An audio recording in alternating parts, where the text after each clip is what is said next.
अब्बू,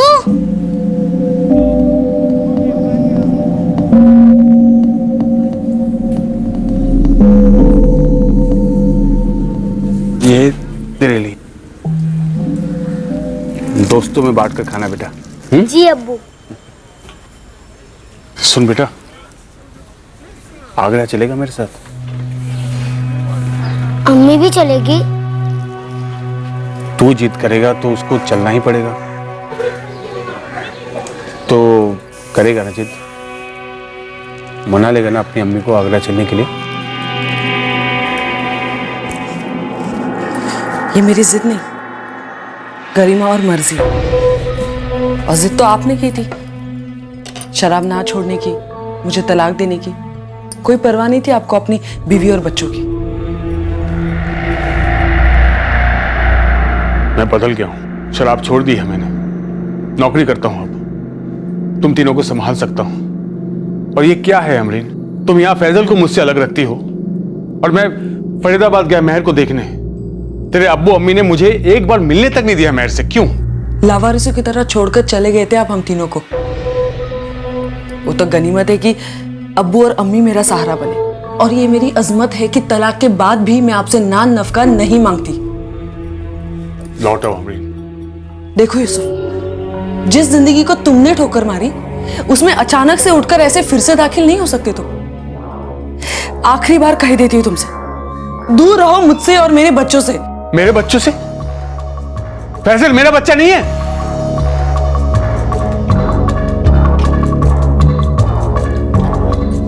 देखो अमरीन, जो हुआ मिट्टी डालो, नए सिरे से शुरू करते हैं। हम नए सिरे से जिंदगी शुरू कर चुके हैं यूसुफ, और अब तुम्हारी जगह हम तीनों की जिंदगी में बिल्कुल भी नहीं है।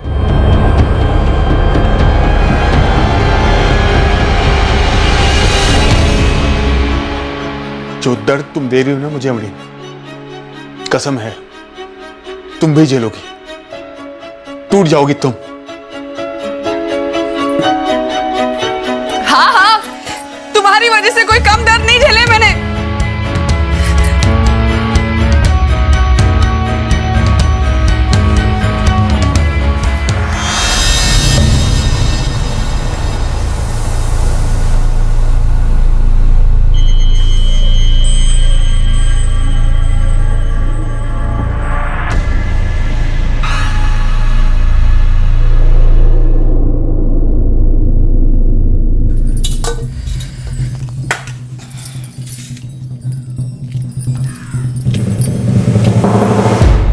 दर्द तुम दे रही हो ना मुझे अमरीन, कसम है तुम भी झेलोगी।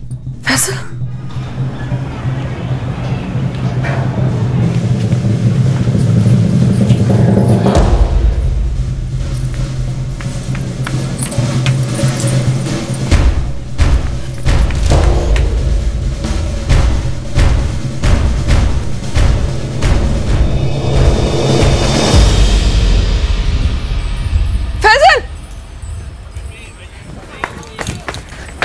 क्या हुआ अम्मी? घर चलो। अभी मेरे खेलने का टाइम है। कहा ना चलो घर चलो। लेकिन क्यों? अब्बू से मिला था क्या? हाँ, उन्होंने चॉकलेट भी दी मुझे। क्यों ली तूने? मैं तुझे चॉकलेट नहीं देती क्या? वो मेरे अब्बू है, आगरा जाने को बोल रहे थे। देखो फैसल, तुम्हारे अब्बू कुछ भी कहे, लेकिन तू उनके साथ नहीं जाएगा, समझ गया ना? मुझे अब्बू अच्छे लगते हैं, लेकिन मैं आपको छोड़कर कहीं नहीं जाऊंगा, आगरा भी नहीं अम्मी। अब मैं जाऊं खेलने? थोड़ी देर। चल।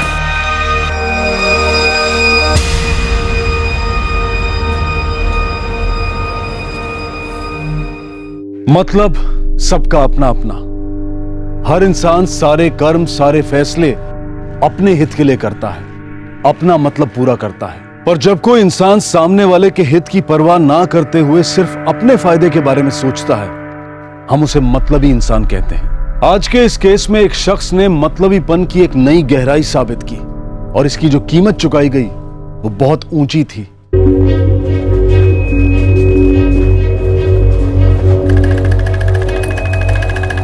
खाने के बाद मैं खेलने जा रहा हूँ अम्मी। सब कुछ सोच कर ही घर आता है ना तू। हमारी टीचर कहती है कि हर चीज की प्लानिंग करो। और होमवर्क की प्लानिंग हुई है नहीं? होमवर्क शाम के 6 से 7 के बीच में होगा, खेलने के बाद, खाने और सीरियल से पहले। लेकिन आज तक तो तुम 7 के पहले कभी घर नहीं आए। आज से आ जाया करूंगा। और अगर नहीं आए तो तुम्हें घसीट के लाने का प्लान बना लूं?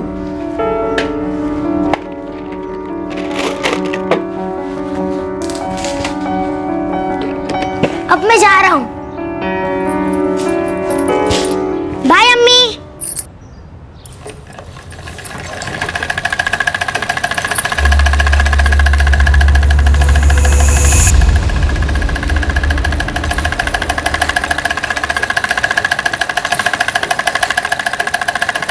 फैजल, फैजल। कौन है? आंटी, फैजल कहाँ है? तुम्हारे साथ नहीं है वो? हम तो 2 बजे से खेल रहे हैं, फैजल तो आया ही नहीं, इसीलिए मैं बुलाने आया। लेकिन 2 बजे तो वो घर से निकला कंचे लेकर। हमारे पास तो वो आया ही नहीं आंटी। नहीं आंटी, हम सब उसका वेट करते रहे, वो नहीं आया तो हमने खेलना शुरू कर दिया। तो कहीं और गया होगा कंचे खेलने। पता नहीं आंटी, कंचे तो यही खेलता है।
हाँ अमरीन बेटा बोलो।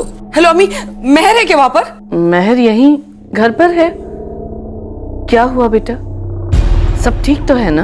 कुछ ठीक नहीं है अम्मी, ये यूसुफ अपनी हरकतों से बाज नहीं आने वाला। मैं आपको बाद में फोन करती हूँ। हेलो अमरीन, बात तो सुन। नानी जान, अम्मी का फोन था। हाँ बेटा, अम्मी थोड़ी देर बाद दोबारा फोन करेंगी। फातिमा आपा, जरा घर का ध्यान रखना, मैं भी आती हूँ।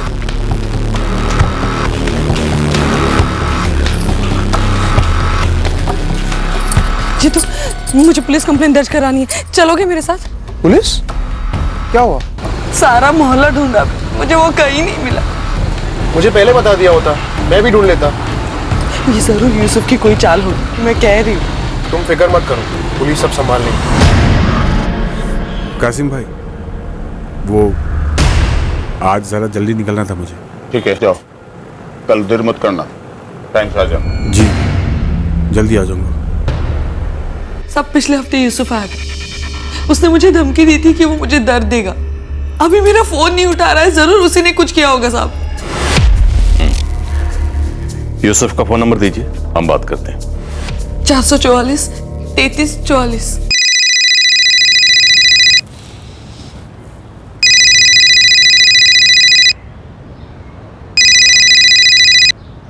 हेलो, यूसुफ इलियासी।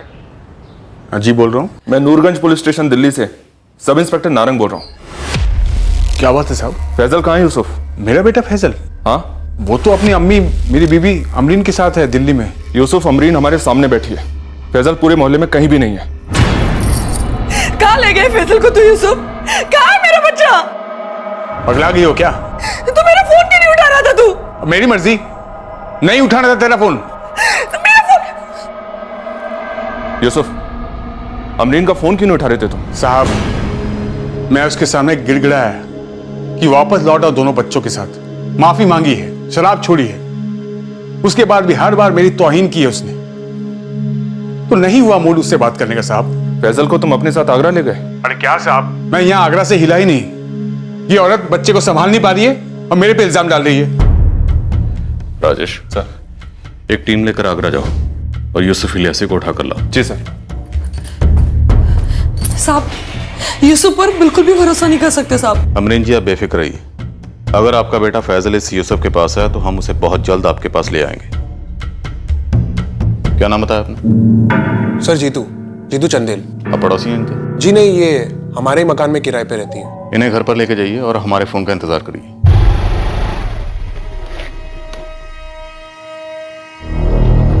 क्या हुआ जीतू? फैसल का पता चला? नहीं आंटी, वो पुलिस यूसुफ को आगरा से उठाने गई है। मैं तो कहती हूँ मियाँ बीबी बच्चों को हमेशा साथ में ही रहना चाहिए।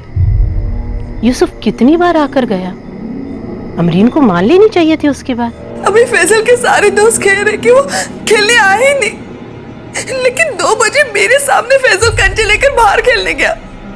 अभी जरूर यूसुफ ने कुछ किया है। जब यूसुफ तुझे आखिरी बार धमकी देकर गया था, तुझे उसी वक्त पुलिस के पास जाकर उसके खिलाफ शिकायत दर्ज करानी चाहिए थी। अब किसे पता था कि कोई इस हद तक भी गिर सकता है? न जाने कैसी किस्मत लेकर आई है हमारी बच्ची। जब ऐसा लगने लगा कि बड़े दिनों के बाद उसकी गाड़ी पटरी पर आ रही है, तो देखो ये मुसीबत आ गई। पता नहीं यूसुफ ऐसा क्यों कर रहा है। साहब मत मारिए ना साहब, मैं तो पूरा दिन आगरा में था साहब। दिल्ली में ये कैसे करता साहब? मैंने कब कहा कि तूने खुद किया? जिससे करवाया उसका नाम बोल। बोल, फैजल कहाँ है? फैजल मेरे लाख कहने पर मेरे साथ नहीं आता था साहब।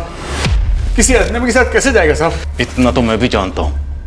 तू उसे उठाने के लिए जरूर किसी गुंडे को भेजा होगा जो बेहोश करके ले गया होगा। बोल बच्चा कहाँ है? फैजल मेरा अपना बेटा है साहब, मेरा अपना खून है साहब।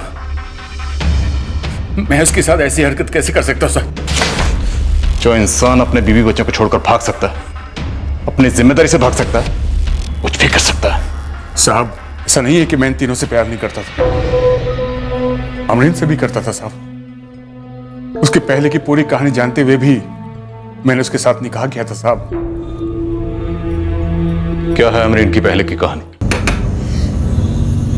अमरीन मोहल्ले के हर घर में पूछा, एक बच्चे से बात की, स्कूल के बच्चों से भी बात की, और किसी ने फैजल को नहीं देखा। पता नहीं जीतू, यूसुफ मेरे फैजल को कहाँ ले गया। किस साल में होगा मेरा बच्चा?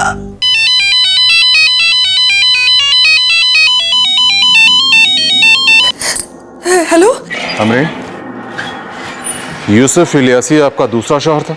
हाँ, ये मेरी दूसरी शादी थी साहब। लेकिन यूसुफ ने आपको बताया कि फैजल कहाँ है? यूसुफ सारा दिन दुकान पर था आगरा में, शाम तक। उसने जरूर अपने किसी गुंडे दोस्त को भेजा होगा साहब, मैं कह रही हूँ आपसे। आपका पहला शौहर मंसूर कुरैशी गुंडा किस्म का था? मंसूर ने फैजल को अगवा करवाया। लेकिन मंसूर ऐसा क्यों करेगा साहब? मंसूर का नंबर दीजिए। क्या बोले? मंसूर तुम्हारा पहला पति?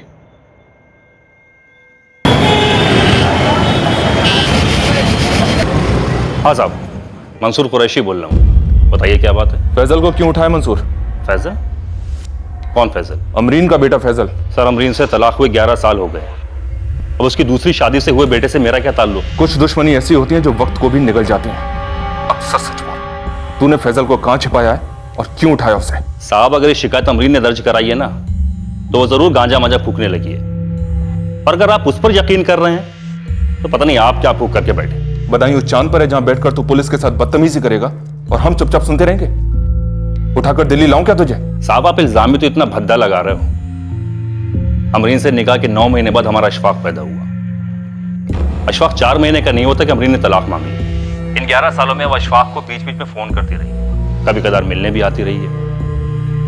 साहब, मेरा दूसरा निकाह हो गया, जैसा कि अमरीन का यूसुफ के साथ हो गया। अगर हमें पता चला कि तू हमसे झूठ बोल रहा है। ओ साहब, सच पूछे जाकर के उस अमरीन से, बड़ी मतलबी है वो, उसे कोई तीसरा मिल गया होगा, इसलिए अपने दोनों बच्चों से पल्ला झाड़ने के लिए फैजल के गायब होने का नाटक कर रही है। आप अमरीन से बात कर रहे थे? अब खुदा के लिए तुम शुरू मत हो जाओ। अमरीन से नहीं, पुलिस से बात कर रहा था। पुलिस? अमरीन का बेटा फैजल गायब हो गया और पुलिस मुझ पर शक कर रही है। कहीं आपने कुछ किया तो नहीं? सर, अमरीन को फोन किया था। वो कह रही थी कि उसके साथ जो लड़का था जीतू, उसने मोहल्ले के हर घर को तलाशा है, हर बच्चे से पूछा है, लेकिन किसी ने भी फैजल को नहीं देखा है। मुझे ये मामला सीरियस गड़बड़ी वाला लगता है। एक 8 साल का बच्चा 2-2:30 बजे अपने घर से निकलता है बाय अम्मी। और इस वक्त रात के 11 बज चुके। अब बच्चे की कोई खबर नहीं। सर, अमरीन का पहला पति मंसूर कुरैशी, मैंने उससे भी बात की, बदायूं में रहता है। अमरीन के साथ बहुत ज्यादा टच में नहीं है, कभी कभार फोन होता है दोनों के बीच, पर अमरीन साल में 1-2 बार अपने बेटे से मिलने के लिए बदायूं जाती है, बस इतना है। और ये मंसूर कुरैशी यहाँ कभी नहीं आता? कह तो रहा है कि कभी नहीं आता। ओ साहब, जो कुछ बोलना था सब बोल दिया मैंने, अब क्यों बंद करके रखा है मुझे? फैजल मेरा बेटा है, मेरा अपना खून है, मैं उसका बाल भी बांका नहीं होने दूंगा। बहुत प्यार करता हूं मैं उससे। साहब, मैं कह रहा हूं अमरीन ने सब कुछ किया है, मतलब उसका है, मतलब ही मुझे साबित करने पे तुली है। सर, फैजल की तस्वीर सारी पेट्रोलिंग टीम में सर्कुलेट करवा दी है। और फिरौती के लिए अभी तक कोई कॉल नहीं आया, राइट? अभी तक तो नहीं। अमरीन का फोन सर्विलेंस पर है। सर, एक बात है जो मुझे समझ में नहीं आ रही। अमरीन किराए के कमरे में रहती है, बच्चे को पालने के लिए सिलाई का काम करती है, किसी को उससे क्या फिरौती मिलेगी? फिरौती के लिए ना सही, लेकिन हमें गुमराह करने के लिए कोई ना कोई कॉल जरूर आ सकता है। मामला बहुत सीरियस है राजेश। बच्चा कहां होगा?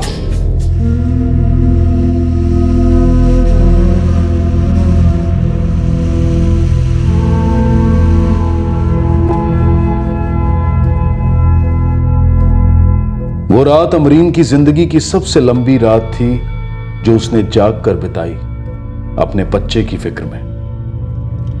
यूसुफ भी रात भर एक लम्हा नहीं सो पाया। जिल्लत और गुस्से ने उसे घेर रखा था। उस पर उसी के बच्चे के अपहरण का शक किया जा रहा था। रात भर 8 वर्षीय फैजल की कोई खबर नहीं थी और सुबह की पहली किरण के साथ साथ जो खबर आई वो बदबू में लिपटी उसी डर को सच साबित कर रही थी जिसके बारे में कोई सोचना भी नहीं चाहता था।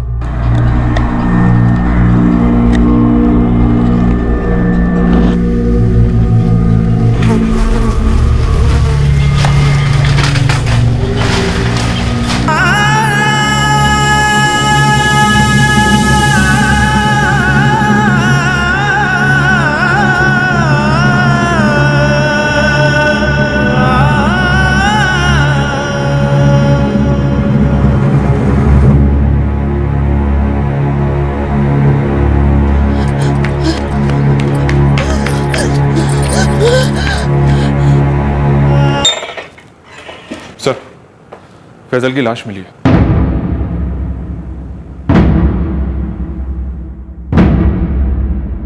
कहाँ? जहां से मोहल्ला शुरू होता है सर, वहीं एक कचरे का डंप है, उसी में। लाश को पोस्टमार्टम के लिए भेज दिया है। फैजल तो आया ही नहीं खेलने, इसीलिए मैं उसके घर गया उससे बुलाने। फिर उसकी मम्मी आई थी मैं पूछने। हमने ने तभी कहा कि फैजल आज आया ही नहीं खेलने। अगर फैजल तुम लोगों के साथ खेलने के लिए नहीं आया तो कहीं और गया होगा ना खेलने। कुछ पता है कहाँ गया था? कुछ दिन पहले उसके पापा आए थे यहाँ, तब फैजल कह रहा था कि बहुत जल्दी वो उसकी मम्मी के साथ उसके घर जाएगा, आगरा। तुझे पता है इस बार अब्बू कह रहे थे कि वो अम्मी को मना कर ही रहेंगे, फिर मैं, मेरी बहन महर, अम्मी और अब्बू आगरा में साथ साथ रहेंगे। अच्छा, जिस दिन फैजल ने अपने पापा की दी हुई चॉकलेट्स तुम्हारे साथ शेयर की थी, तो क्या उसी दिन उसके पापा उसके पास वापस लौट कर आए थे?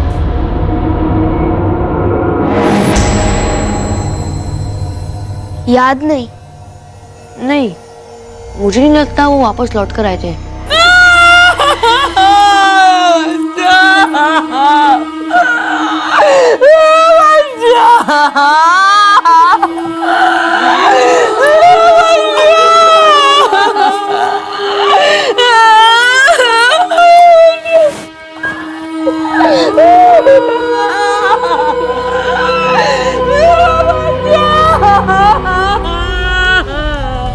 सर, ये अमरीन बात करने की हालत में नहीं लगती।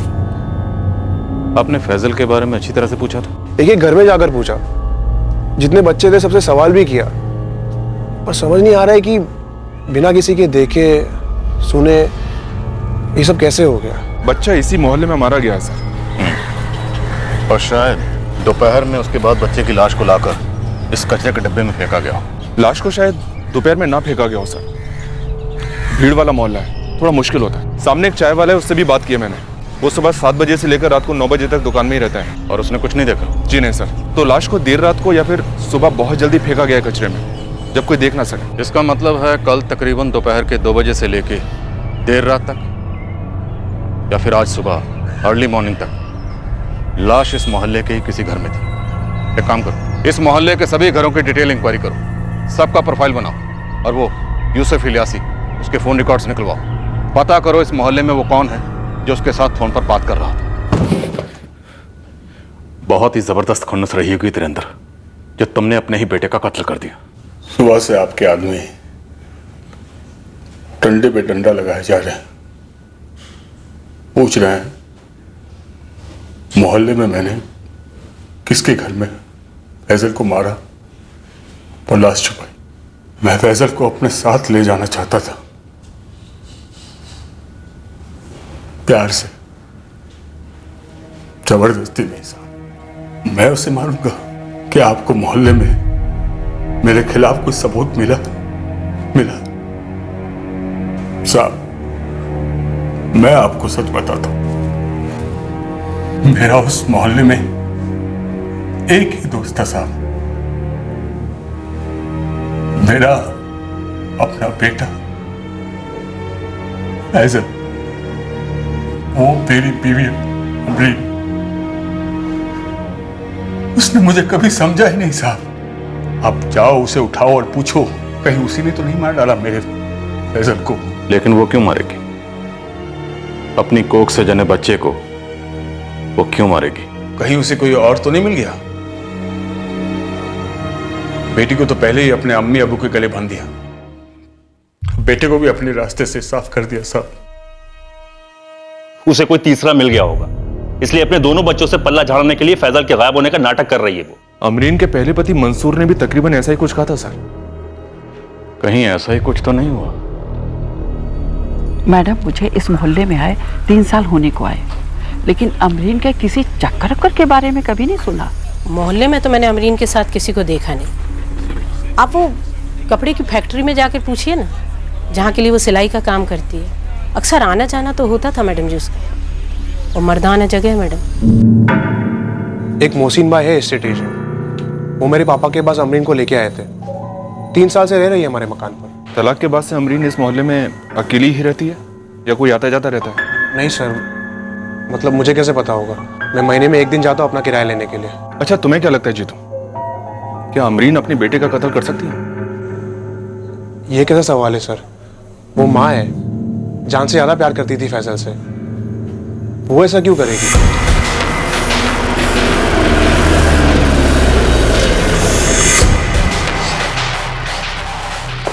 सर, मोहल्ले में काफी लोगों से पूछा पर कोई कुछ नहीं बता पा रहा। सर, मैं उस गारमेंट फैक्ट्री भी हुई जहाँ पर अमरीन काम करती है, लेकिन वहाँ भी कुछ खास नहीं निकला। लगता है ये बच्चा फैजल इलियासी अपने घर से बाहर निकला ही नहीं।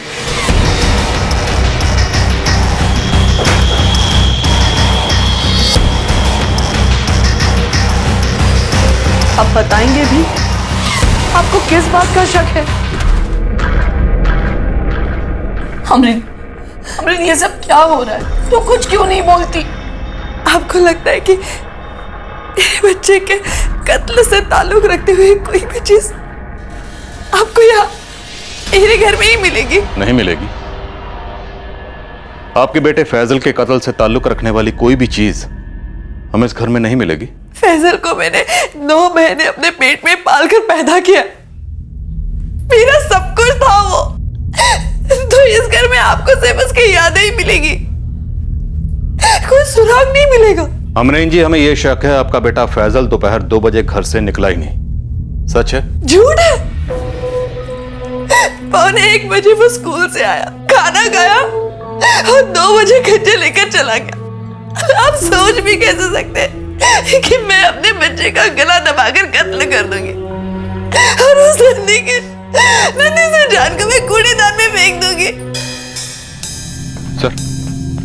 तो क्लीन है, अगर कुछ भी होता तो छुपाना मुश्किल होता।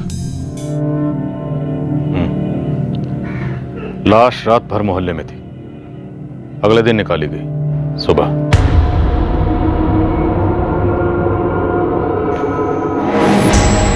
अगर फैजल वाकई अपने घर से निकला होगा तो उसके साथ रास्ते में कुछ हुआ होगा, यहां पहुंचने से पहले। 8 साल का बच्चा इसी रास्ते पर चला आ रहा था और उसके साथ यहीं कुछ हुआ होगा और वो अपने दोस्तों के पास पहुंचा ही नहीं। क्या हुआ होगा उसके साथ? 8 साल के मासूम बच्चे का इसी मोहल्ले में कहीं कत्ल हुआ और फिर उसकी लाश को इसी मोहल्ले के किसी घर में छुपा कर रखा गया देर रात तक, और अगले दिन सुबह सूरज निकलने से पहले उसकी लाश को बाहर निकाला गया होगा और कचरे के डिब्बे में फेंक दिया गया होगा। सर, अमरीन के ज्यादातर कॉल्स फरीदाबाद में उसकी मां के पास गए हैं, उसके बाद बदायूं में उसकी पहली शादी से बेटे अशफाक के पास, और कुछ कॉल्स कपड़े की फैक्ट्री के सुपरवाइजर को भी गए थे। सर, ये बच्चा फैजल, हमारे पास इसकी मिसिंग कंप्लेंट आने से पहले ही इसका कत्ल हो चुका था। बुरा लगता है सर। वो महज 8 साल का था। कौन इंसान इतना जालिम हो सकता है, इतना मतलबी हो सकता है, जो एक 8 साल के मासूम बच्चे को मारकर कचरे के डब्बे में फेंक दे? सर, इस यूसुफ इलियासी ने अमरीन को धमकी दी थी। जो दर्द तुम दे रही हो ना मुझे अमरीन, कसम है तुम भी झेलोगी। और फैजल की मौत से अमरीन को दर्द तो बहुत हुआ है। दर्द तो हमने भी यूसुफ को बहुत दिया, लेकिन अड़ा हुआ है, बार बार यही कह रहा है कि मैं बेकसूर हूं। और अमरीन के खिलाफ भी हमारे पास कोई सबूत नहीं है सर। अमरीन का इससे क्या मतलब हो सकता है? लेकिन अमरीन के पहले शौहर मंसूर और दूसरे शौहर यूसुफ, दोनों का यही कहना है कि अमरीन का दिल अब किसी तीसरे पर आ गया हो। मतलब अफेयर? काफी सीक्रेट अफेयर होगा सर, क्योंकि पूरे मोहल्ले में और कपड़े की फैक्ट्री में किसी भी आदमी ने इस अफेयर की तरफ इशारा तक नहीं किया। फिर ये आशिक किसी तीसरी जगह से होगा, और ये आशिक मोहल्ले के जिस घर में रहता होगा वो घर खाली होगा, क्योंकि अगर उस घर में उसके अलावा भी कोई रहता तो उसे लाश की बदबू जरूर आती। पुलिस अब कातिल की दहलीज से सिर्फ एक कदम दूर थी। इतना तो तय था कि कत्ल मोहल्ले के ही किसी घर में हुआ था, और इसकी भी संभावना थी कि कातिल के घर में या बिल्कुल पड़ोस में शायद कोई रहता नहीं था, वरना लाश की बू जरूर पकड़ी गई होती। लेकिन हर जुर्म की एक बू होती जरूर है जो ज्यादा देर तक छुपाए नहीं छुपती, और इस केस में भी लाश की बू इस केस का सबसे तगड़ा हथियार साबित हुई। 100-150 लोगों के लिए हाल बहुत अच्छा है। ये लंच और डिनर भी बनाते हैं। आशुतोष जी। जी अंदर आइए। आइए जी आइए। ये देखिए, पूरे 200 लोगों की कैपेसिटी है आशुतोष जी। आपने कहा था कि आपके पास कमरे भी हैं जहां पर लड़के और लड़की वाले अपनी सारी तैयारी कर सकते हैं। जी बिल्कुल, आइए दिखाता हूं।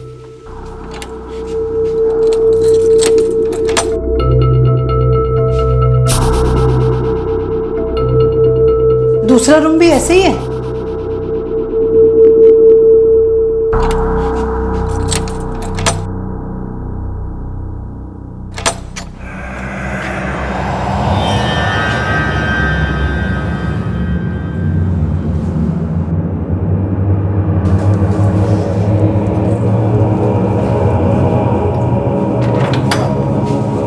बाप रे, कैसी बदबू आ रही है। कोई नहीं जी, मैं अभी साफ करा देता हूँ। लगता है अंदर कोई चूहा मरा होगा।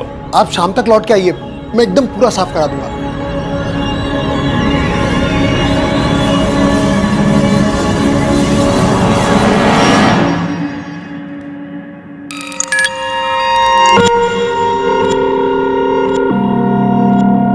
सर जी, मैं तो साफ सफाई वाले को बुलाने वाला था, पर कमरे में कंचे देखकर वो मुझे बच्चा याद आ गया। फैजल भी कंचे खेलने के लिए निकला था घर से। उस दिन आप घर पर आए थे इंक्वायरी करते हुए, तो कंचों की बात निकली थी, बस मैंने 2 और 2 मिला दिया। अब इसमें कोई शक नहीं कि कत्ल मोहल्ले में हुआ और इस हॉल के कमरे में हुआ। और सर, हॉल भी उसी गली में पड़ता है जहां से होता हुआ फैजल रोज कंचे खेलने के लिए जाता था।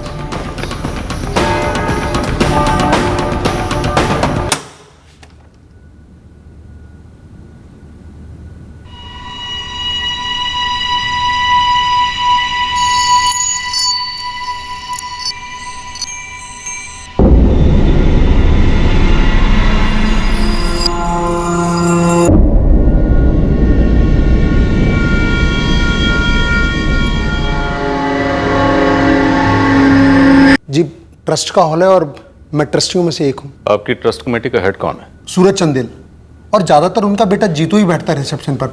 इस हॉल की सारी देखरेख वही संभालता है।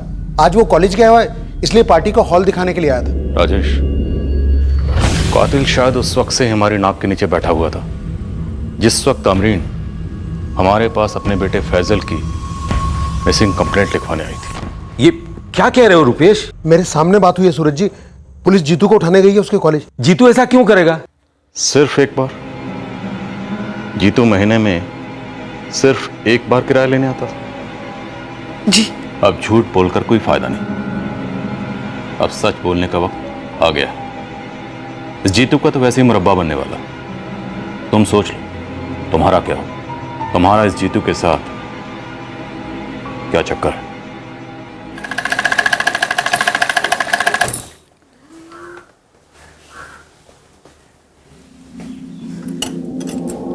सोलह साल की थी जब मेरे अम्मी और अब्बू ने मेरा निकाह करवाया मंसूर से। उसकी अम्मी मुझे रोज पीटती थी, अक्सर पता ही नहीं चलता था कि खता क्या। फिर अशफाक पैदा हुआ। अशफाक की दुनिया में आने के बाद मैं मंसूर को छोड़कर अपने अम्मी के पास चली गई। लोग ताने मारने लगे मुझे, कहने लगे कि मनहूस है, अपना शौहर नहीं संभलता। मेरा जीना मुश्किल कर दिया था फरीदाबाद।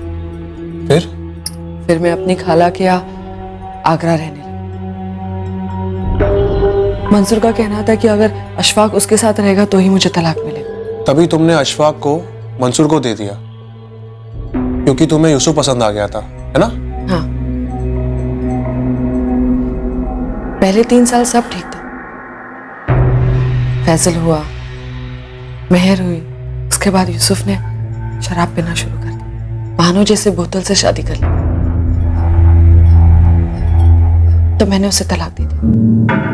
अमरीन, तुम मेहर को भी यही लेके आ जाओ ना। ये हर बारी फरीदाबाद जाने की जरूरत ही नहीं पड़ेगी। जीतू फैजल की परवरिश में ही मेरी हालत खराब हो जाती है।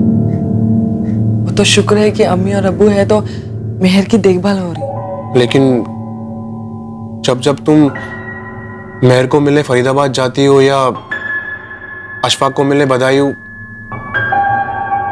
बहुत खाली खाली महसूस करता हूं मैं। अब क्या करें, मेरी जिंदगी वैसे भी बहुत खाली खाली और मजबूरियां भरी पड़ी है। जीतू एक तरीके का हमदर्द था, दोस्त था, आशिक भी था। हाँ था। मुझे उसका घर आना पसंद था, उसकी बातें पसंद थी, पर मैं जानता हूं तुम्हारी जिंदगी का पर क्या था। तुम्हारा पर था फैजल, ये तुम्हारे और जीतू के बीच की दीवार थी, रास्ते का कांटा था। ऐसा कुछ नहीं था साहब। जीतू और फैजल की बहुत अच्छी जमती थी, दोस्ती थी उनकी। इसलिए फैजल बेझिझक होकर जीतू के साथ चला गया। फैजल अपने घर से दोस्तों के साथ खेलने के लिए निकला था, लेकिन बीच रास्ते में ही उसे मौत मिल गई। बोल, तुमने फैजल को क्यों मारा? बोल। अब मैं जा रहा हूं। बाय अम्मी। बाय।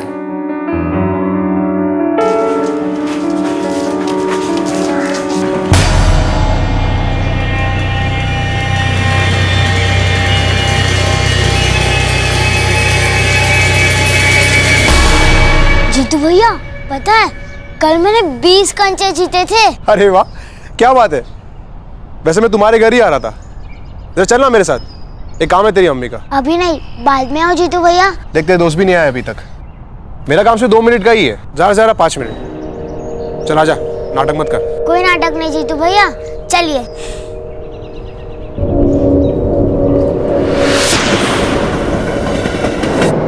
उसने तुझ पर भरोसा किया था। एक छोटे से बच्चे ने तुझे अपना दोस्त समझा था और तूने उसका मर्डर प्लान कर रखा था।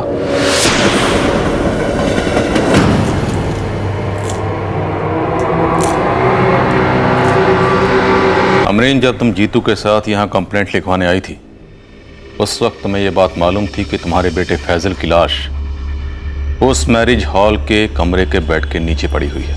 नहीं सर, मुझे नहीं मालूम था और मुझे यकीन नहीं हो रहा कि जीतू ये सब कर सकता है। जीतू नहीं फैजल का कत्ल किया और यही हकीकत। मैंने सुबह के 4 बजे लाश को हॉल के रूम से बाहर निकाला।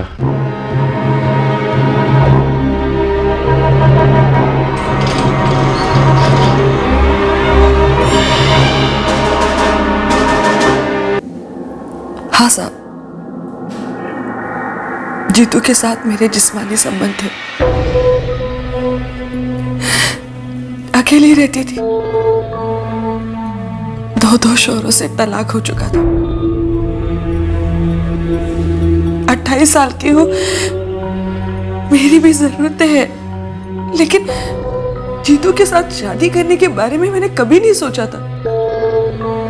ऐसा कोई इरादा नहीं था जिसके चलते मैं जीतू के साथ मिलकर अपने बच्चे को मारने की साजिश करूं। लेकिन जीतू को लगने लगा था कि तुम पर उसका हक है। डर गया था। उसे लगा कहीं फैजल की खातिर तुम उसे छोड़कर वापस अपने शौहर यूसुफ के पास न लौट जाओ। मुझे मालूम था कि यूसुफ को ज्यादा दिलचस्पी फैजल में थी। वो सिर्फ मेहर के लिए अमरीन से नहीं जुड़ता। मुझे लगा अगर फैजल रास्ते से हट जाएगा तो अमरीन मेहर को फरीदाबाद से यहां लाएगी और हमेशा के लिए यही रहेगी। क्या अमरीन भी तुम्हारे साथ इस कत्ल में शामिल थी? उसने ऐसे सोच भी कैसे लिया कि मेरे बच्चे को मारकर वो मुझे हासिल कर लेगा? मेरे बच्चे को मार डाला उसने। पागल है ये जीतू। पागल। और ये सभी खूनी अक्सर मासूम लोगों की लाशों पर बैठकर अपनी प्रेम कहानियां लिखते हैं, मासूम लोगों के खून की स्याही से।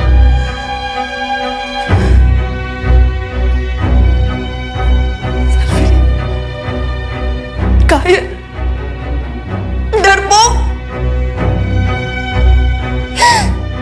नन्ही से जान को मार के तुझे लगा कि तू मुझे पालेगा। क्यों मारा मेरे बच्चे को तूने? क्यों मारा मेरे बच्चे को तूने? मेरे नुकसान में करके क्यों मारा तूने मेरे बच्चे को? क्यों मारा मेरे बच्चे को? क्यों मारा मेरे बच्चे को? अब मैं क्या बोलूं? खून ही गंदा निकला मेरा।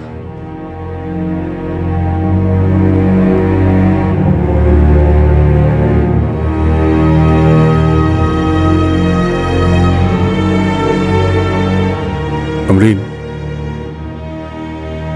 मुझे उन दिनों के लिए पछतावा है, लेकिन मैं अब तुम्हारी और मेहर की अच्छी देखभाल करूंगा। इंशाअल्लाह शायद फैजल फरिश्ता बनकर हमारी जिंदगी में फिर लौटे। अमरीन, मैं अब भी तुमसे बहुत प्यार करता हूं। मैं तुम्हारे साथ नहीं चलूंगी। मैं अम्मी के साथ फरीदाबाद जा रही हूँ। वहीं पर मेहर की परवरिश करूंगी। तुम्हें अगर मेहर से मिलना हो तो आ जाना, मैं तुम्हें नहीं रोकूंगी।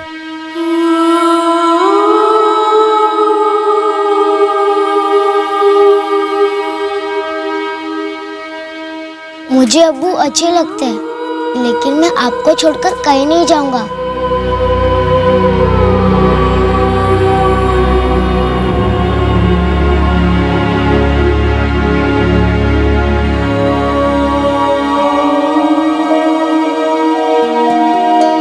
जीतू को आईपीसी की धारा 302 के तहत कत्ल के इल्जाम में गिरफ्तार किया गया है और साथ ही उस पर धारा 201 के तहत सबूत मिटाने के चार्जेस भी लगाए गए हैं। फिलहाल वो जुडिशियल कस्टडी में है और मुकदमा अभी अदालत में दाखिल हुआ ही है। बेटे की मौत ने अमरीन को तोड़ दिया और अब वो अपने माता पिता और अपनी बेटी मेहर के साथ अपने गांव में ही रहना चाहती है। फैजल का कत्ल करने में जीतू का बड़ा ही अजीब और विकृत मतलब था। जीतू द्वारा फैजल का कत्ल अमरीन को अपने पति के पास जाने से रोकने और उसकी बेटी को ननिहाल से अमरीन के पास वापस ले आने के मकसद से किया गया था। एक 21 साल के युवक के लिए यह बड़ा ही विचित्र मतलब था, एक बच्चे का मर्डर करने के लिए। मतलबी इंसान अक्सर यह भूल जाता है कि खुदगर्जी और स्वार्थी मतलब से उठाए गए कदम कभी अपनी मंजिल तक नहीं पहुंचते। ये सिर्फ मासूमों की जिंदगी में खलबली मचाते हैं और मतलबी इंसान को भी तबाह कर देते हैं। मुजरिम का जो भी मतलब हो, लेकिन कानून में रत्ती भर का मतलबी पना नहीं होता। कानून का सिर्फ एक ही मकसद होता है, गुनहगार को उसके गुनाह के मुताबिक सजा देना।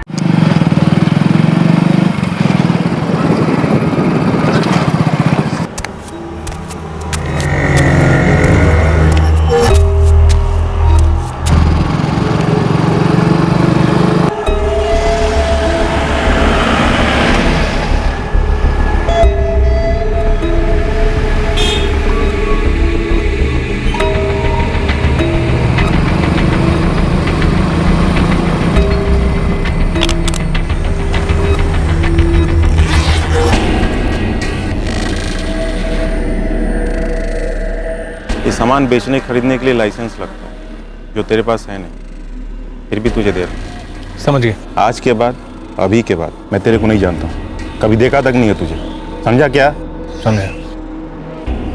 वैसे क्यों चाहिए तुझे? है कुछ पर्सनल काम। मेरा नाम नहीं आना चाहिए। नहीं आएगा।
हाय।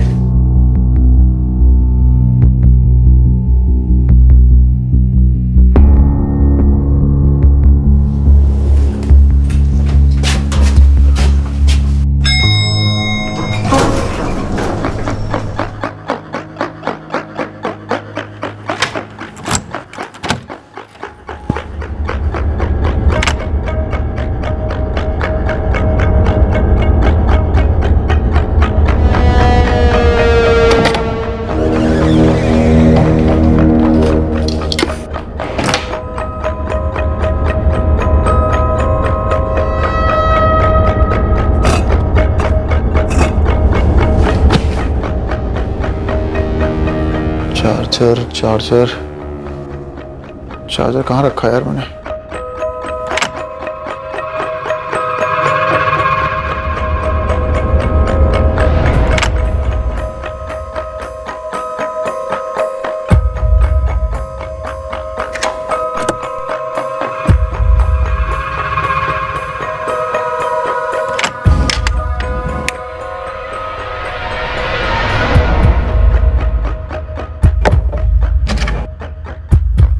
तेरा मेरा फोन एक ब्रांड का है, इसलिए तुम मेरी एब्सेंस में मेरे रूम में घुसते हो और मेरा चार्जर चुरा लेते हो। कैसी बातें कर रहा है भाई?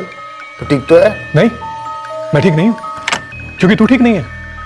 प्लीज ट्राई टू अंडरस्टैंड, मुझे एक इमरजेंसी कॉल करनी थी, इसलिए तेरा चार्जर लिया था।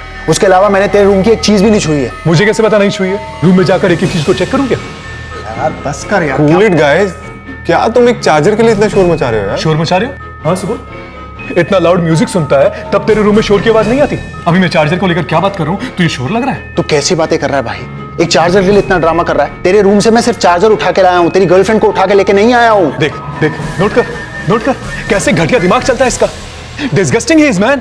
छोड़ो ना यार। क्या छोड़ू ना यार? जिस दिन यहाँ आया था ना, उसी दिन समझ गया था मैं, यह अनुराग कभी सुधर नहीं सकता। एकदम बेकार आदमी है ये।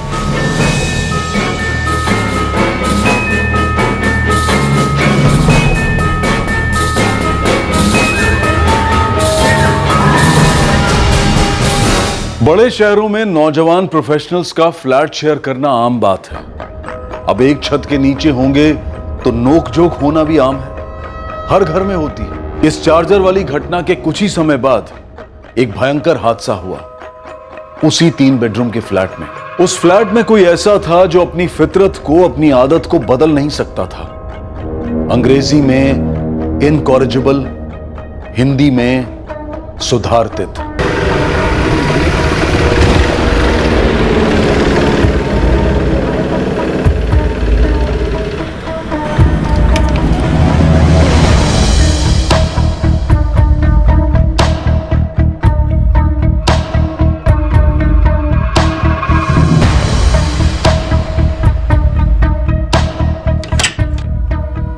मैं come in sir? Yes Anurag, come in. Good morning sir. Morning. Sir वो एक लीव के लिए मैंने एप्लीकेशन दी थी। ओ यस, 24 अगस्त की लीव एप्लीकेशन दी थी तुमने। जी सर, एक दिन के लिए, एंड 25 को मैं वापस ऑफिस ज्वाइन कर लूंगा। अनुराग, तुम हमारे बेस्ट वर्कर में से एक हो, तुम्हारे बिना काम पर फर्क पड़ेगा, इसलिए जस्ट फॉर 1 डे, ओके? मैं फोन पे सब कोऑर्डिनेट करता रहूंगा, एंड 25 को तो मैं वापस आ ही रहा हूँ।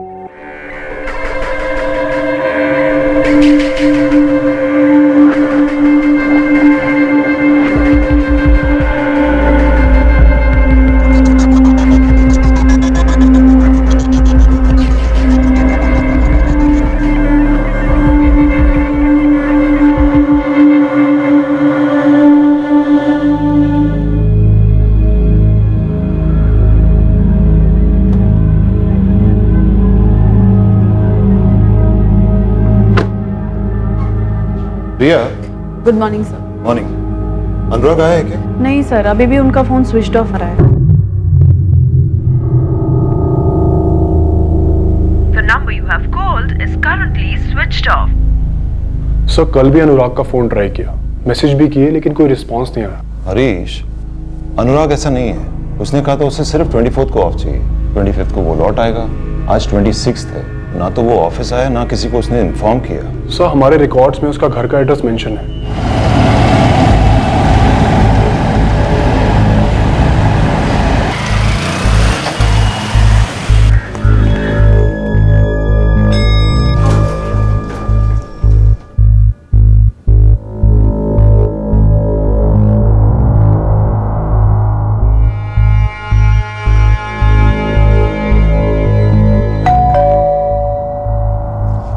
भूषण, यार प्लीज देखना दरवाजे पे कौन है।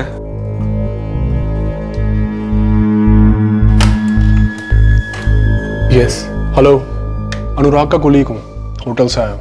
अनुराग है घर में? आई डोंट नो, देखा नहीं मैंने। सुबोध। हाँ, अनुराग को देखा क्या तूने? नहीं यार, मैंने नहीं देखा। उसके होटल से आए हैं, कलीग हैं उसके बारे में पूछ रहे हैं। हाय, अनुराग काम के लिए निकला था आज? पता नहीं यार, नो आइडिया।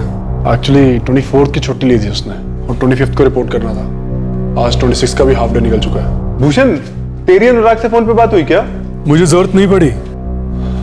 एक्चुअली कल से उसका फोन भी कंटिन्यू स्विच ऑफ है। मैं एक बार रूम में चेक कर लेता हूँ।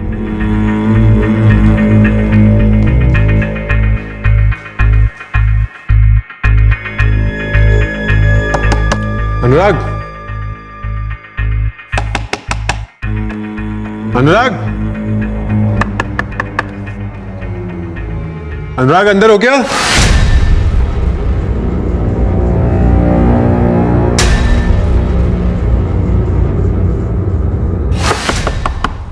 अनुराग,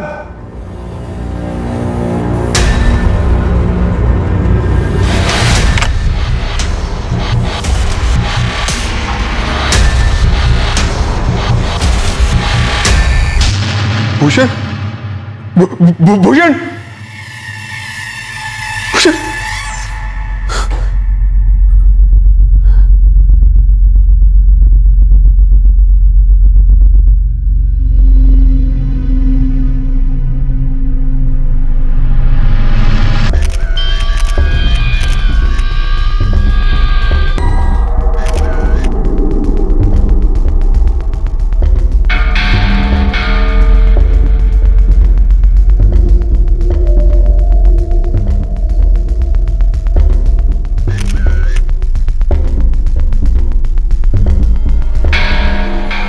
सर वो होटल से हैं जहाँ अनुराग काम करता है।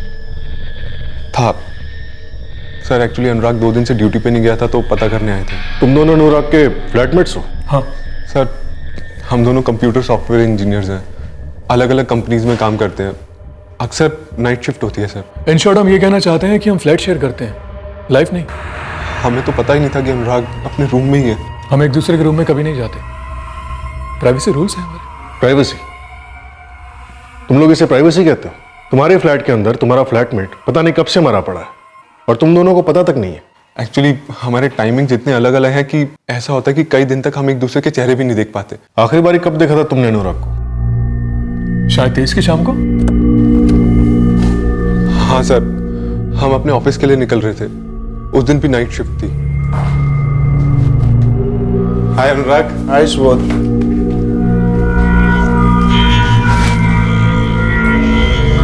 उस दिन के बाद से मैंने अनुराग को नहीं देखा। मैंने भी नहीं। ये अनुराग कहाँ का रहने वाला था? पुणे से सर। कब से रह रहे हैं यहाँ? 11 महीने से सर। सितंबर 2015 में मूव इन किया था वो फ्लैट में। हाय, अनुराग प्रधान। सुबोध चौधरी। भूषण शर्मा। हाय अनुराग। सुबोध, भूषण, जैसा मैंने कहा था ये खाली रूम अब अनुराग का होगा। अनुराग के पुणे का एड्रेस मैं नहीं जानता। सर मैं भी नहीं जानता, लेकिन हमारे लैंडलॉर्ड कैलाश जी आने वाले हैं, वो आपको एग्जैक्ट डिटेल्स दे देंगे सर। उसके फैमिली के बारे में कुछ जानते हो?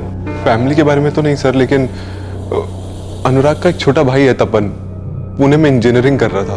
1-2 बार अनुराग ने तपन के बारे में मेंशन किया था। सर मुझे होटल जाना है, मैं जा सकता हूँ? जा सकते हो, लेकिन फोन ऑन रखना। जी सर। तुम दोनों का फ्लैटमेट 2 दिन से दिखाई नहीं दिया, फिर उसकी लाश मिलती है और आप दोनों को इसके बारे में कुछ भी नहीं पता। हम बार बार वही सेम बात क्यों दोहरा रहे हैं? हमने डिटेल में आपको अपना सारा रूटीन समझा दिया है। और क्या चाहते हैं? नाम क्या है तुम्हारा? भूषण। भूषण शर्मा। भूषण शर्मा। इस फ्लैट में एक मर्डर हुआ है। हम एक ही सवाल 1000 बार पूछेंगे और 1000 बार तुम्हें जवाब देना पड़ेगा। पूछिए, लेकिन हर बार मेरा यही जवाब होगा। खाने पीने का क्या इंतजाम है तुम्हारा? कोई मेड आती है? खाना पीना तो हम बाहर से ही करते हैं। हाँ, साफ सफाई के लिए मेड आती है। कितने बजे? सर एक्चुअली हमारे टाइमिंग्स इतने अलग अलग हैं कि हम कोऑर्डिनेट ही नहीं कर पाते थे, तो मेड सिर्फ अब संडे को ही आती है। कितने बजे आती है? 8 बजे आती है और 11 साढ़े 11 तक काम करके चली जाती है।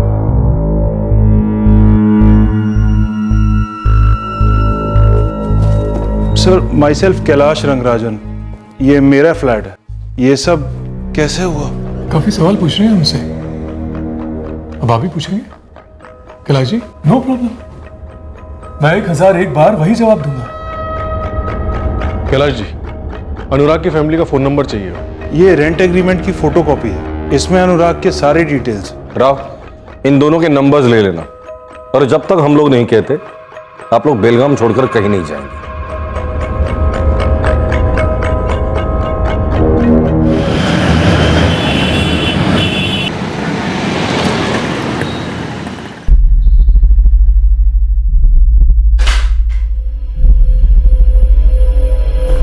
तपन, काय झालं रे?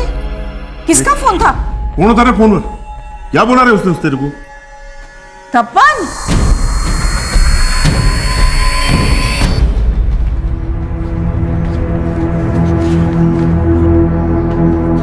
क्या है?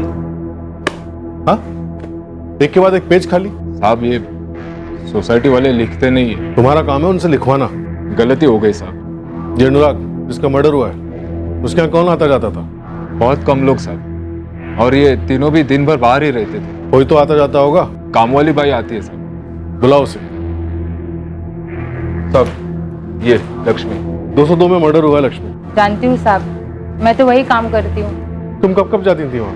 वैसे तो रोज आने की बात हुई थी, लेकिन मुझे जमता नहीं था और वो लोग का भी अलग अलग आने का टाइम होता था, तो मैंने संडे के संडे कर दिया, 8 से 11। कभी कुछ अटपटा देखा वहाँ पे? सच कहूँ साहब, मैं तो उन तीनों के ठीक से नाम भी नहीं जानती हूँ। इनका कभी आपस में झगड़ा होता था? या कोई रात भर रुका हो, कोई लड़की शराब चरस वगैरह ऐसा कुछ? बियर पीते थे, लेकिन बाकी कुछ नहीं। ये मर्डर 48 घंटे पहले हुआ है इंस्पेक्टर। आज 26 तारीख है, मतलब 24 को ये मर्डर हुआ है। 24 को दोपहर या लेट इवनिंग के बीच कभी भी हो सकता है। डॉक्टर, क्या ये सुसाइड का केस हो सकता है? नहीं इंस्पेक्टर, विक्टिम ने सुसाइड कतई नहीं किया है। पहले उसे बेहोश किया गया, जो ज्यादातर ज्वेलरी इंडस्ट्री में यूज किया जाता है। Your card sir. Thank you. Priya, बड़े अजीब से फ्लैटमेट्स थे यार। 2 दिन हो गए अनुराग मारा पड़ा था और उन दोनों को पता ही नहीं था। मुझे तो लगता है कुछ गड़बड़ है। उनमें से एक था भूषण। ये तो कुछ ज्यादा ही अजीब था। पुलिस को एटीट्यूड दे रहा था, सोचो। हाँ हाँ ठीक है, तुम्हारे साहब ने कहा होगा तुम्हें जो भी। वो तुम्हारे साहब हैं, मेरे नहीं, समझे? मेरी यहाँ नौकरी चली जाएगी, कंपनसेशन देने वो आएंगे क्या? हाँ देखिए, हमें ऊपर से ऑर्डर है, आप बाहर नहीं जा सकते। अभी आपकी पूछताछ बाकी है। पूछताछ हद हो गई यार। बार बार वही सवाल दोहराए जा रहे हैं। उस स्पून पर और एक बियर की बोतल में केलाइट सल्फेट के ट्रेसेस मिले हैं। उस कमरे में और भी कोई था, क्योंकि हमें और भी बियर की बोतल्स मिली थी। बाकी 2 बॉटल्स क्लीन हैं। और वो 2 फ्लैटमेट्स को तो पता ही नहीं कि कमरे में मर्डर हुआ था। फिर ये इम्पॉसिबल है। क्या कहूं, मैं तो ब्लैंक फील कर रहा हूं। लेकिन हमें डिटेल्स चाहिए उमेश जी। अनुराग सिर्फ 27 साल का था और उसका कत्ल हो गया। सर, वो बहुत होनहार था। 1 साल पहले ही ज्वाइन किया था उसने। होटल में उसकी किसी से कोई जलन या दुश्मनी? जी नहीं, कोई दुश्मनी नहीं थी। दुश्मनी नहीं थी तो प्यार, किसी लड़की का चक्कर? नहीं सर, वो सिर्फ काम और काम ही करता था। 24 अगस्त को अनुराग ने छुट्टी ली थी ना? कुछ बताया उसने उसे छुट्टी क्यों चाहिए? जी नहीं सर, लेकिन हाँ, छुट्टी इस कंडीशन पर दी थी कि 25 की सुबह को वो लौट आएगा। और वो नहीं लौटा। पता नहीं किसने ऐसा किया। देखिए, मेरा प्रोजेक्ट सफर हो रहा है, मेरी कंपनी का बहुत लॉस हो रहा है। एक जान से कीमती क्या हो सकता है भूषण? अनुराग को मैं ठीक से जानता तक नहीं था, एंड फ्रेंकली उसके जीने मरने से मेरी लाइफ पे कोई फर्क नहीं पड़ता। लेकिन आप जो ये मेरे साथ खेल रहे हैं ना, इससे मेरे करियर पे बहुत फर्क पड़ रहा है। मुझे ऐसा क्यों लग रहा है कि ये जो तुम अग्रेसिव बन रहे हो या हीरो बनने की जो कोशिश कर रहे हो, दरअसल बहुत डरे हुए हो। क्या लफड़ा था तुम्हारा अनुराग के साथ? किस बात पे झगड़ा हुआ था? ये तो मान ही नहीं पा रहे कि तुम्हारे फ्लैट में मर्डर होता है और 2 दिन तक तुम्हें भनक तक नहीं लगी। बस ये क्लियर नहीं हुआ है कि तुम दोनों ने मर्डर किया या फिर तुम में से किसी एक ने।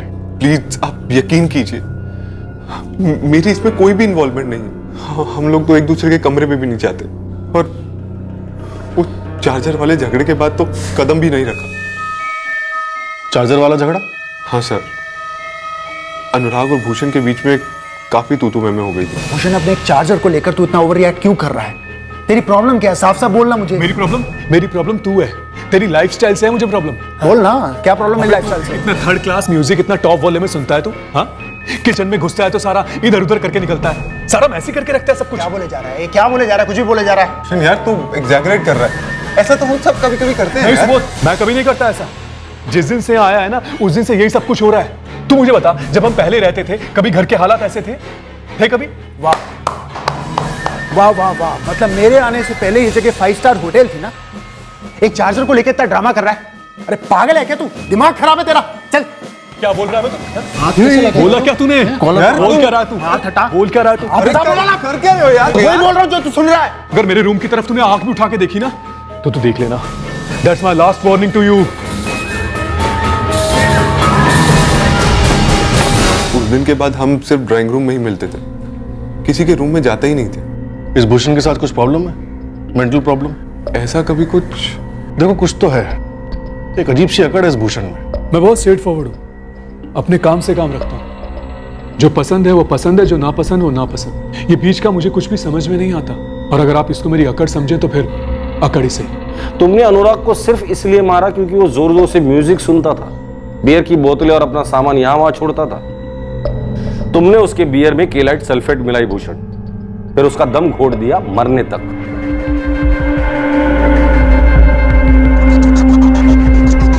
बियर में केलाइट सल्फेट मिलाई? मैंने? कोई और इल्जाम लगाइए आप मुझ पर, लेकिन ये नहीं। क्यों? ये क्यों नहीं? क्योंकि पहली बात, मैं शराब नहीं पीता। दूसरी बात, मैं अनुराग को कभी पसंद नहीं करता था। मैंने कभी लाइफ में उसके साथ एक कप चाय तक नहीं पी है। उसके रूम में जाकर बियर क्या पीऊंगा? क्यों नहीं पसंद करते थे उससे? सुधारती समझते हैं ना? समझाओ। इनकरेजेबल। जिस तरह कुत्ते की पूंछ कभी सीधी नहीं हो सकती, ठीक उसी तरह सुधारती नियत का आदमी कभी नहीं बदल सकता। अच्छा, सुधर नहीं सकता था इसलिए जान से मार डाला उसे। भूषण के साथ मैं 1 साल से रह रहा हूं। इतना तो मैं एग्री करता हूं कि उसके साथ रहना थोड़ा सा मुश्किल है और कभी कभी अजीब सा बिहेव करता था। अजीब सा मतलब जब आप लोग अनुराग की बॉडी लेके गए। सुबोध, मुझसे नहीं होगा यार। क्या नहीं होगा? मैं अभी कैलाश जी से बात करता हूँ, मेरा एडवांस वापस लौटा दें, मैं निकल जाऊंगा, मैं नहीं रहूंगा इस फ्लैट में। भूषण तू भूल क्या रहे यार, अनुराग मर गया है। वो तो होना ही था। देख तू अभी के अभी नहीं जा सकता। कैलाश जी तेरा एडवांस लौटाने से रहे और पुलिस वाले भी तुझे तकलीफ देंगे। सुबोध, मैं पुलिस से नहीं डरता मैं पुलिस से। वेल, पहले ये केस वेस का चक्कर खत्म कर लूं, फिर मैं निकल जाऊंगा। हाँ, मैंने शिफ्ट करने की बात की है, इनफैक्ट आज ही की है। क्यों आज ही क्यों? Because I am fed up. और ये शिफ्ट होने का ख्याल पिछले 2 हफ्ते से मेरे दिमाग में चल रहा था, जब से वो लड़ाई हुई थी मेरी उसके साथ। फिर उसके बाद ये नाटक हो गया, मुझसे रहा नहीं जा रहा है वहां पर। मैंने सुबोध को जाकर बोल दिया निकलना है मुझे। यहां अनुराग की लाश मिली है और वो ऑलरेडी आगे की सोच रहा था। सर, ये बात मुझे थोड़ी सी अजीब लगी। क्या भूषण ने अनुराग का कत्ल किया? वैसे एक बात बोलूं, हो सकता है अनुराग का कातिल हमारे फ्लैट में ही हो, लेकिन मैं नहीं। गेम खेल रहे हो हमारे साथ? नहीं, वैसे ऐसा हो सकता है कि सुबोध के अनुराग के साथ कोई प्रॉब्लम हुई हो, कोई डीप प्रॉब्लम जो कभी मेरे सामने ना आई हो। सुबोध ने देखा कि मेरी अनुराग के साथ बनती नहीं है और उसके दिमाग की घंटी बजी और उसने अपने केलाइट सल्फेट की गोली मेरे कांधे से फायर कर दी। सर, अनुराग प्रधान की फैमिली 3-3.5 घंटों में यहाँ पे पहुंच जाएगी। ये अनुराग का फोन हमें फ्लैट में कहीं नहीं मिला ना? नहीं सर, फोन स्विच ऑफ है। कॉल रिकॉर्ड्स मंगवाएं, कल सुबह तक या मैक्सिमम दोपहर तक आ जाएंगे। 3 फ्लैटमेट्स, एक का मर्डर हो जाता है और बाकी 2 अपने आप को इनोसेंट बता रहे हैं। सर, मेरी सरीश से बात हुई थी, जो अनुराग की खबर लेने उसके फ्लैट पे पहुंचा था। सर, वो दोनों उतने ही शौक थे जितना कि मैं। शौक होने की एक्टिंग भी की जा सकती है।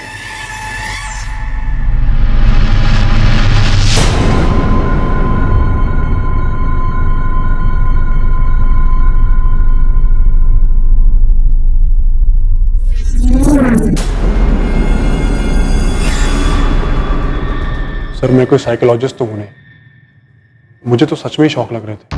दोनों? हाँ दोनों, लेकिन क्या? उनमें से एक था भूषण शर्मा, वो मुझे कुछ बदतमीज टाइप का लगा। सर, समझ में नहीं आ रहा कि भूषण और सुबोध को पता था कि लाश वहां है, या फिर दोनों में से एक को पता था, या फिर शायद दोनों में से किसी को भी नहीं। इस वक्त हमारा मेन सस्पेक्ट भूषण है। मेरे दिमाग में कुछ और चल रहा है। केलाइट सल्फेट। हाँ, वो लो क्वालिटी वाला जिससे अनुराग बेहोश हुआ था। सवाल ये है राव, ये केलाइट सल्फेट उसके बियर में मिलाया कैसे? सामने तो मिला नहीं सकते। You see this red bike? ये मेरी पहली बाइक थी, पुणे में ली थी मैंने ये बाइक। मेरे जितने भी फ्रेंड्स थे ना, इस बाइक को लेकर मुझसे जेलस फील करते थे। एक और चीज नोटिस की मैंने अनुराग के कमरे में। Bike sir? करेक्ट। हर जगह फोटोज, मिनिएचर्स। इतना कमिटेड बाइक लवर था ये अनुराग, तो इसकी खुद की भी तो बाइक होगी।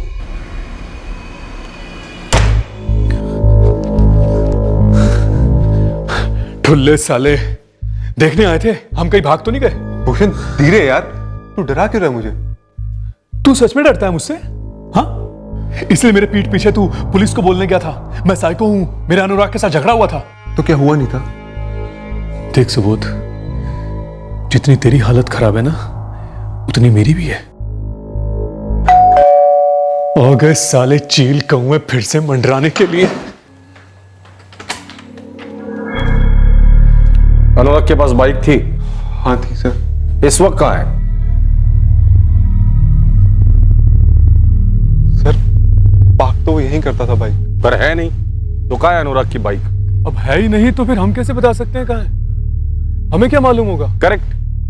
जब बाइक का ओनर 2 दिन से तुम्हारे बगल वाले कमरे में मरा पड़ा हुआ था, ये तुम्हें मालूम नहीं, तो उसकी बाइक है नहीं है तुम्हें कैसे मालूम होगा?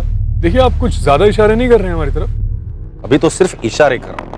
अगर एक भी सबूत मिला ना तुम दोनों के खिलाफ या दोनों में से किसी एक के खिलाफ, तो इशारे नहीं होंगे, सीधा शिकार होगा। 23, 24 और 25 अगस्त, इन 3 दिनों की 1-1 घंटे की डिटेल रिपोर्ट तुम दोनों से चाहिए, लिख कर मुझे अभी। अरे लेकिन सब शराब बहुत हो गया तेरा, लिखने के लिए बोला है तो लिख। राव, ये दोनों जो भी लिख कर देंगे उस हर एक चीज को क्रॉस वेरीफाई कर लेना बारीकी से।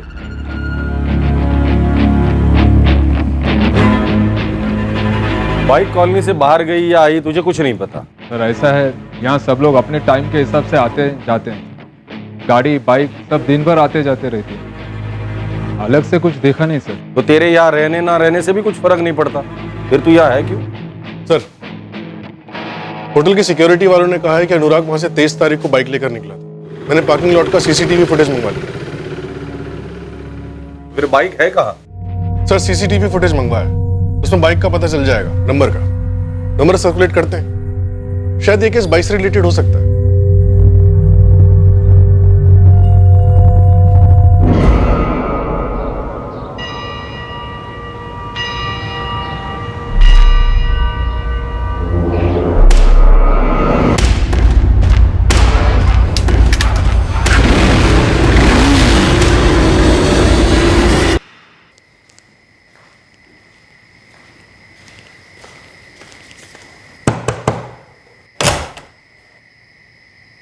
सुबोध, हाँ डिनर ऑर्डर कर रहा हूँ, तेरे को कुछ चाहिए क्या? तूने लिखी क्या वो 3 दिन की हार्ली रिपोर्ट? लिख रहा हूँ भाई, भूख भूख नहीं लगती क्या? इंसान हूं मैं। बाइक का रजिस्ट्रेशन नंबर है KA17586X और बाइक का मॉडल है मोटो R400। शहर के सभी इलाके के सीसीटीवी फुटेज चेक करो इस बाइक के लिए। 24, 25 और आज 26 अगस्त को इस बाइक की मूवमेंट जरूर हुई होगी। अरे दोस्त, जो कि फटफटी नहीं है, मोटो R400 है, 400 सीसी की बाइक, 50 bhp। सेकेंड हैंड हुई तो क्या हुआ, टिप टॉप कंडीशन में है, कम से कम 1 लाख रुपए बनता है। मैंने खुद चला कर देखी है, मक्खन है, एकदम मक्खन। आई बाबा पूरी तरीके से टूट चुके हैं सर। तपन, मैं समझ सकता हूँ। भैया यहाँ पर 1 साल पहले आए थे, उनकी किसी से कोई प्रॉब्लम नहीं थी सर, फिर भी किसी ने मार डाला उनको। क्यों सर? देखो तपन, हम सबकी एक प्राइवेट लाइफ होती है जो कभी कभी इतनी प्राइवेट हो जाती है कि कुछ बातें हम हमारे फैमिली फ्रेंड्स के साथ शेयर नहीं करते। नहीं सर, भैया का ऐसा कुछ नहीं था सर। अच्छा, अनुराग ने कभी उसके फ्लैटमेट्स के बारे में बताया था? फ्लैटमेट्स? भूषण शर्मा और सुबोध चौधरी। नहीं सर। क्यों? तुम्हारे भाई की मौत 24 के दोपहर को हुई थी उसके रूम में, जबकि ये दोनों भी उसी फ्लैट में रहते, फिर भी 26 दोपहर तक इन दोनों को पता ही नहीं था। पता नहीं सर, भैया ने उन दोनों के बारे में कभी कोई बात नहीं की। वो अपने काम के बारे में बात करते थे या फिर बाइक्स के बारे में? बाइक का क्रेज था, फोटोग्राफ्स देखे हैं मैंने। बाइकर थे भैया, पुणे में सॉलिड ग्रुप था उनका बाइकर्स का।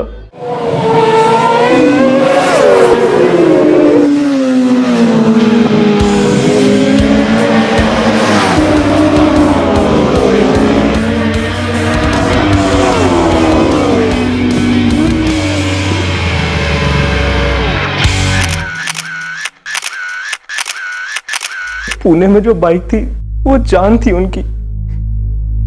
यहाँ आने से पहले उन्होंने वो बाइक बेच दी सर।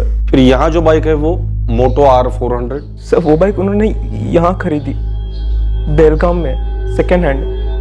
भैया वो बाइक भी बेचकर एक नई बाइक लेने वाले थे। तपन यार, ये रेडीमेड बाइक से मैं बोर हो गया हूँ। इस बार मैं क्या सोच रहा हूँ कि 550 सीसी की एक कस्टम मेड बाइक बनवाऊं। तो ले लो ना भैया, अभी तो फाइनेंस का भी इश्यू नहीं है। हाँ यार, वो तो है, बट एज यू नो कि कस्टम मेड बाइक्स का कोई बजट नहीं होता यार, बहुत महंगी होती है। अरे भैया देखो, एक लाइफ मिली है तो ये ख्वाहिश भी पूरी कर लो। वैसे आपके पास जो बाइक है उसका भी तो अच्छा प्राइस मिल रहा होगा ना? हाँ यार, मिलनी तो चाहिए। बहुत प्यार से संभाल के रखा है इस बाइक को। वैसे फ्रेंच स्क्वायर है ना, वहाँ पे एक बाइकर्स के ग्रुप पे भी मैंने पोस्ट किया है। 1.5 लाख का प्राइस कोट किया मैंने वहाँ पर। अनुराग की बाइक हमें मिली नहीं। क्या 24 अगस्त को अनुराग ने अपनी बाइक बेच दी थी? पता नहीं sir. Sir, traffic department red alert पर है। बाइक का सीसीटीवी फुटेज उनके हेड ऑफिस पहुंच गया।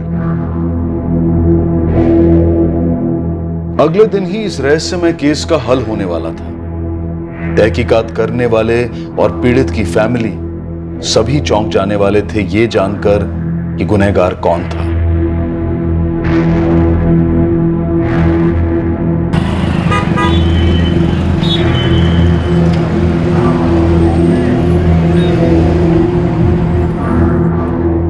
भूषण और सुबोध इन दोनों ने प्लानिंग करके लिखा है क्या ये? लगता तो नहीं सर, दोनों अलग अलग कंपनीज में काम करते हैं और दोनों कंपनीज की सीसीटीवी फुटेज मैंने बारीकी से स्कैन की है। जो जो लिखा है वो सबूत समेत मैच कर रहा है। सर, सुबोध की गर्लफ्रेंड जयश्री उसी सोसाइटी में रहती है। ऑफिस से लौटने के बाद सुबोध उसी के साथ था दोनों दिन, उसी के फ्लैट पर। मैंने बैग चेक किया। ये गर्लफ्रेंड वाला एंगल हो सकता है क्या? लगता तो नहीं सर, मैंने सुबोध की सारी एक्टिविटी बैग चेक करी है, सभी फिट बैठे हैं। फिर भी राव, ये बात मुझे हजम नहीं हो रही है। 2 दिन से लाश फ्लैट में पड़ी थी, ये लोग रात को आए, सोए, दूसरे दिन उठ के ऑफिस चले गए, फिर रात को उसी फ्लैट में आकर सोए और इन दोनों को पता ही नहीं चला कि फ्लैट में लाश है। ये क्या रहस्य है? सर, मैंने सुबोध और भूषण के कॉल रिकॉर्ड्स मंगवाए और अनुराग के मिसिंग फोन के भी।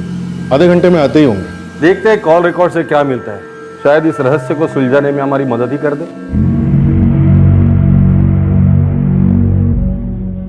और फोन रिकॉर्ड्स ने वाकई मदद की इस केस की। ये केस कुछ ही देर में क्लोज होने जा रहा था। सर, सुबोध और भूषण के कॉल रिकॉर्ड्स में तो कुछ नहीं निकला। और अनुराग? सर, अनुराग के पिछले 1 हफ्ते से एक नंबर पे कांस्टेंट बात हो रही थी, 4447898871। किसका नंबर है ये? किसी देवनाथ रायकर का है सर। 24 को अनुराग की उससे बात हुई और 24 को देवनाथ के सेलफोन की लोकेशन अनुराग की सोसाइटी थी जहां वो रहता था और उसका कत्ल हुआ।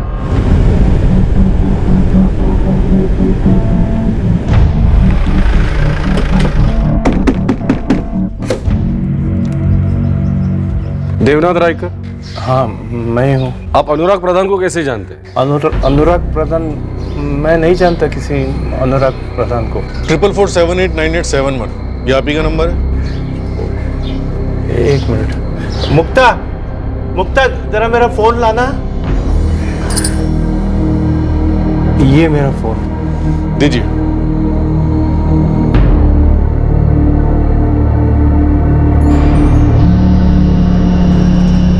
सर, ये तो कोई दूसरा नंबर है। 4447898871 ये नंबर आपके नाम पर रजिस्टर कैसे? ये नंबर तो नितिन का है। नितिन कौन? मेरा बेटा। अब क्या किया उसने?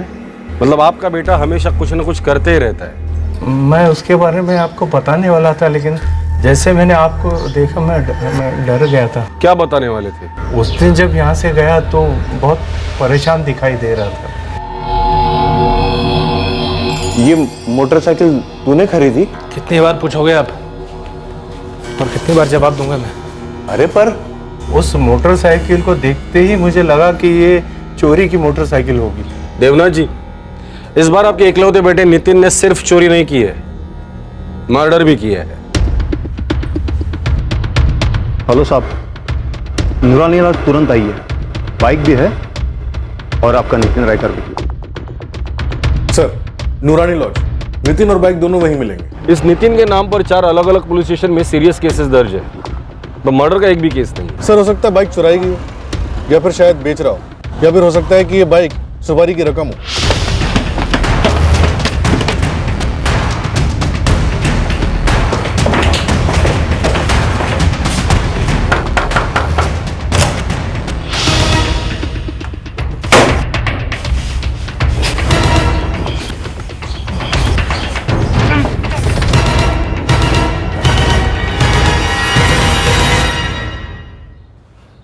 अपनी मेहनत की कमाई इस तरह से छोड़कर नहीं भागते नितिन। क्या थी ये बाइक? सुपारी या bonus?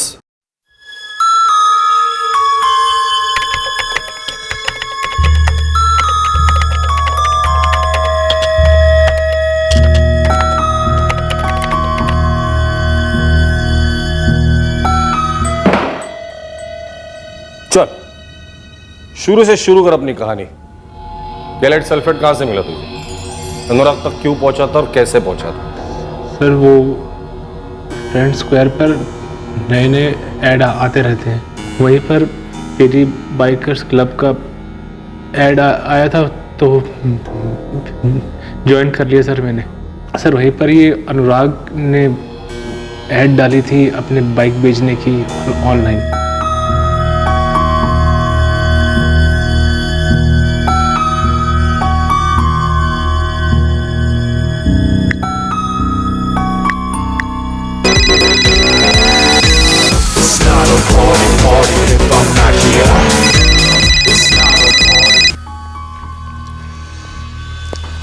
Anurag, checkup here. Checkup. Anurag, तुमने बाइक की ऐड डाली थी ना फेरी बाइकर्स क्लब में? Oh yeah so you are interested right? Bike देखोगे? Yeah sure.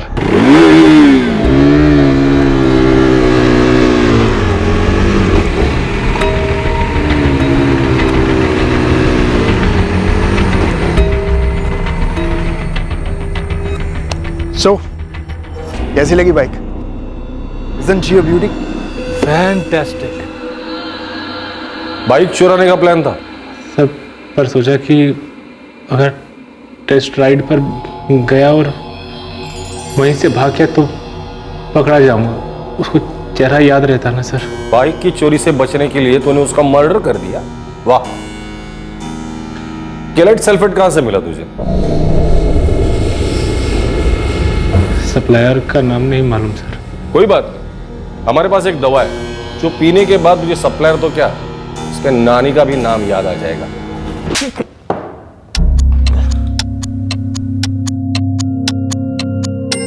डील 24 अगस्त को होने वाली थी। नितिन चेक देकर बाइक लेने वाला था। 24 को ऑफ लेने का कारण यह हुआ होगा कि पुरानी बाइक बेचने के बाद अनुराग अपनी dream custom made bike company में जाने वाला था।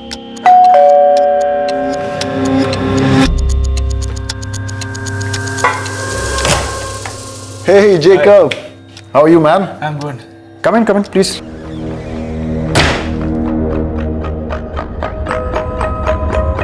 क्या बात है, टोटल बाइकर?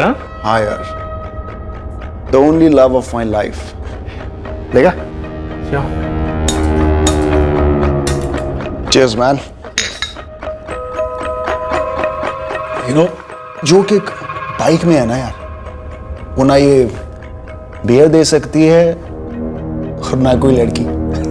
इनफैक्ट नहीं, अब हंसने की बात नहीं है भाई। इनफैक्ट दुनिया में कोई भी चीज ये किक नहीं दे सकती, है ना? You see that red bike?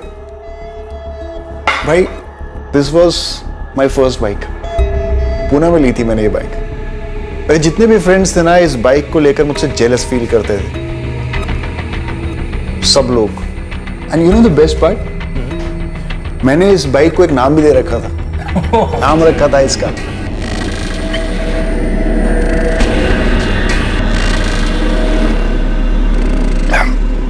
जब भी रोड्स पे निकलती थी ना, सब लोग मुड़ मुड़ कर देखते थे। वैसे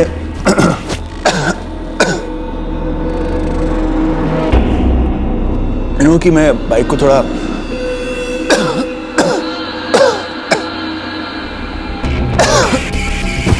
क्या हुआ? ठीक है ना? हाँ? सुन, मैं चीनी लेकर आता हूँ तेरे लिए। चीनी लेकर आता हूँ। सर, मैंने उसे अपना नाम जैकब बताया। मुझे लगा मेरा असली नाम कभी सामने नहीं आएगा सर।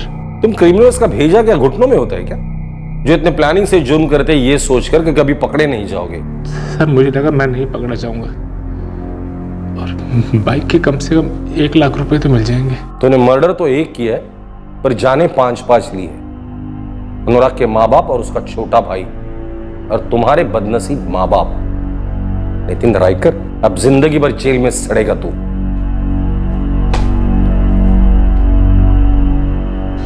सर, इस नितिन रायकर की सारी हिस्ट्री निकाली मैंने। माँ बाप ने खून पसीने की कमाई से इसको इंजीनियरिंग करवाई थी। पढ़ा लिखा क्रिमिनल सबसे खतरनाक होता है।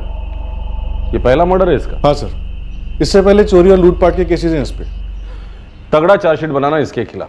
सर, कोर्ट ऑलरेडी से एक मौका दे चुकी। इसने अंडरटेकिंग दी थी कि और जुर्म नहीं करेगा, और कोर्ट ने इसकी सजा भी कम कर दी थी, लेकिन ये सुधरने वाला नहीं लगता। उस भूषण ने सही कहा था, सुधारतित जिसे कभी सुधारा नहीं जा सकता। सुबोध और भूषण हिल गए थे ये जानकर कि क्या हुआ था और कैसे हुआ था। नितिन इस वक्त न्यायिक हिरासत में है।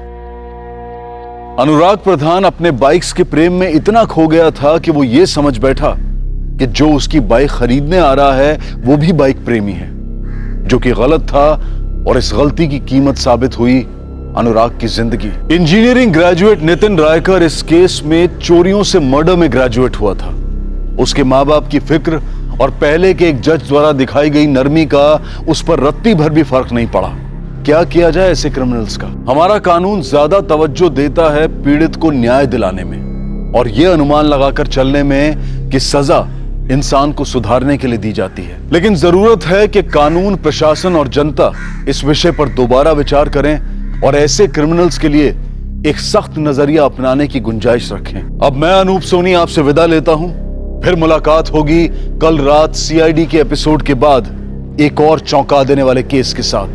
तब तक सुरक्षित रहें, सतर्क रहकर एक अच्छे नागरिक का फर्ज अदा करें और देखते रहें क्राइम पेट्रोल सतर्क।